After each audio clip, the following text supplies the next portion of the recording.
Hello students, आज हम home science के एमए प्रीवियस के फर्स्ट पेपर थेरापेटिक न्यूट्रिशन में जो आपका हाइपरटेंशन का जो रोगी होता है उसकी क्या डाइट होती है तो उसके बारे में जानेंगे। तो सबसे पहले जानना ये ज़रूरी है कि हाइपरटेंशन होता क्या है, यानी हाई ब्लड प्रेशर जो हमारा हो जाता है, उच्च रक्तचाप, वो होता क्या है। तो इसमें क्या होता है कि जब हमारा जो हृदय है, जब वो अधिक दबाव के साथ रक्त का प्रवाह उसको करना पड़ता है, जिसके कारण जो हमारा रक्त का भार होता है वो बढ़ जाता है, तो ये जो स्थिति उत्पन्न होती है तो इसे हाइपरटेंशन कहा जाता है।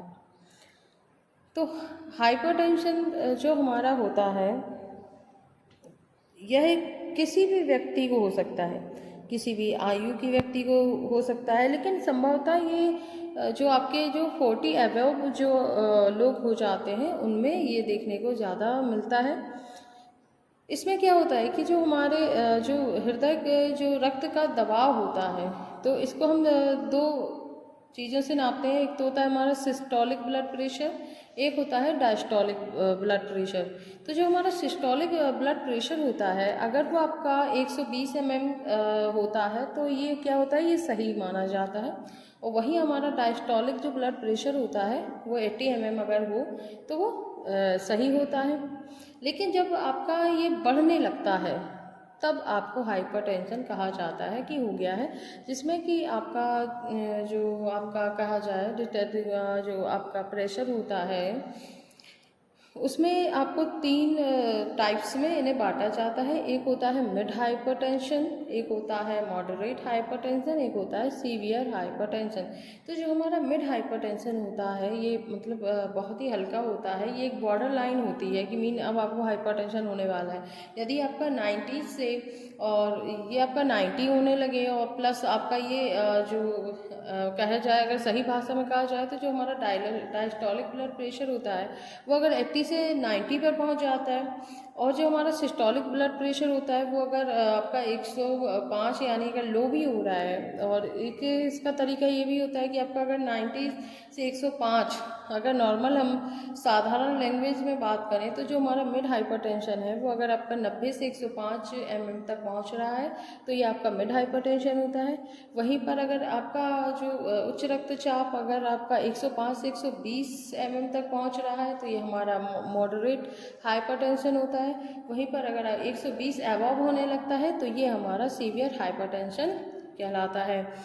तो कंडीशन ये है कि आपको मिड हाइपरटेंशन जैसे ही आपका जो डायस्टोलिक एंड सिस्टोलिक दोनों ही प्रेशर अगर आपके बढ़ने लगे हैं तो फिर आपको अपना जो ब्लड प्रेशर है इसको नॉर्मल रखने की कोशिश करनी चाहिए। नमक का यूज़ कम करना चाहिए, यानी जो सोडियम क्लोराइड होता है उसकी मात्रा घटा देनी चाहिए। साथ ही साथ आपको जो खाने में जो तेल घी वाली चीज़ें होती हैं उनको अवॉइड करना चाहिए। नॉर्मल आपको सैलेड का यूज़ ज़्यादा करना होता है, और नॉर्मल खाना जो होता है सिंपल कार्बोज वाली जो वस्तुएं होती हैं उनको भी कम लेना होता है, और फैट वाली चीज़ों को कम लेना होता है। आप high protein diet and high fibre diet इसमें लेते हैं। तो जब आप मिड हाइपरटेंशन में ही अगर आप ब्रेक लगा लेते हैं तो फिर यही कंडीशन आपकी मॉडरेट हाइपरटेंशन या सीवियर कंडीशन तक आपकी नहीं पहुंचती है और आप में नॉर्मल आपका ब्लड प्रेशर हो जाता है। तो ये आपके होते हैं हाइपरटेंशन की मतलब मिड, मॉडरेट एंड सीवियर। इसके बाद अगर हम बात करें कि इसके कारण क्या होते हैं, तो एक कारण तो देखो हेरिडिटी भी होता है। एक मतलब आपका जो पैतृकता है यानी आनुवंशिकता, अगर आपके माता पिता को है, यदि किसी व्यक्ति के माता पिता को अगर हाइपरटेंशन की बीमारी है तो संभवतः उसके बच्चों में भी वो बीमारी आ जाती है। एक कारण ये होता है। दूसरा आपका होता है आपका ये लिंग, आयु वगैरह, जाति, जो मतलब जेंडर कहा जाए तो ये स्त्री पुरुष किसी को भी हो सकता है। एज की बात करें तो ये 40+ एबव जो लोग होते हैं उनमें ज़्यादा दिखाई देता है। इसके बाद जो हमारी फूड हैबिट्स होती हैं, जो खाना खाने का तरीका होता है वो गलत होता है। जैसे कि कब खाने का कोई समय नहीं है, यदि आप रात्रि में भोजन कर रहे हैं, सुबह में भोजन नहीं कर रहे हैं, तो ये भी जो आपकी फूड हैबिट्स होती हैं ये भी कहीं ना कहीं उत्तरदायी होती हैं हाइपरटेंशन के लिए। इसके बाद बात करें ओबेसिटी की, तो जो लोग ज़्यादा मोटे होते हैं तो उनके शरीर के भार जब बढ़ता है तो उसके साथ साथ रक्त का भार भी बढ़ने लगता है, जिसकी वजह से हाइपरटेंशन की संभावना अत्यधिक हो जाती है। इसके बाद स्मोकिंग हो गया, ड्रिंकिंग हो गया, जो लोग ये ज़्यादा करते हैं उनमें भी सर्वेक्षण जब किए गए तो ये मालूम चला है कि जो मतलब आपके धूम्रपान करते हैं, स्मोकिंग या ड्रिंकिंग करते हैं तो उनमें भी ये रोग की संभावना अत्यधिक बढ़ जाती है। इसके अलावा आप बात करें स्ट्रेस आज के समय में स्ट्रेस हर व्यक्ति लेने लगा है, तो ये भी कहीं ना कहीं हाइपरटेंशन के लिए उत्तरदायी होता है।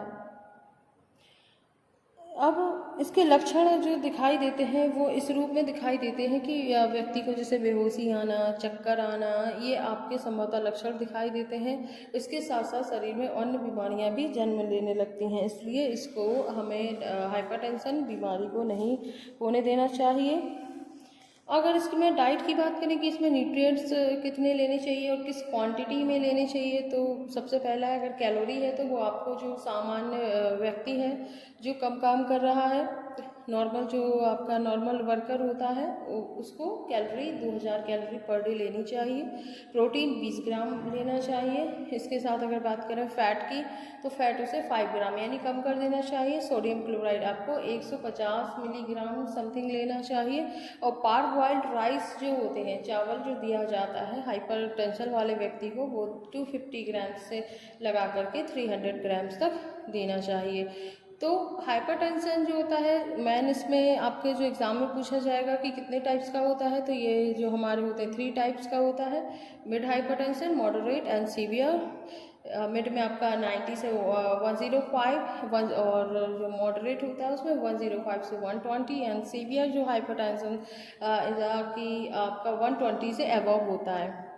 और ब्लड प्रेशर जो आपका सिस्टोलिक ब्लड प्रेशर होता है वो 120 mm होता है, और जो आपका डायस्टोलिक ब्लड प्रेशर होता है वो 80 mm आपका होता है। और जो आपको डाइट लेनी है वो आपको high protein and low calorie diet आपकी रहती है, और साथ में हाई फाइबर डाइट रहती है। इसके अलावा आपको लो सोडियम डाइट आपको लेनी चाहिए।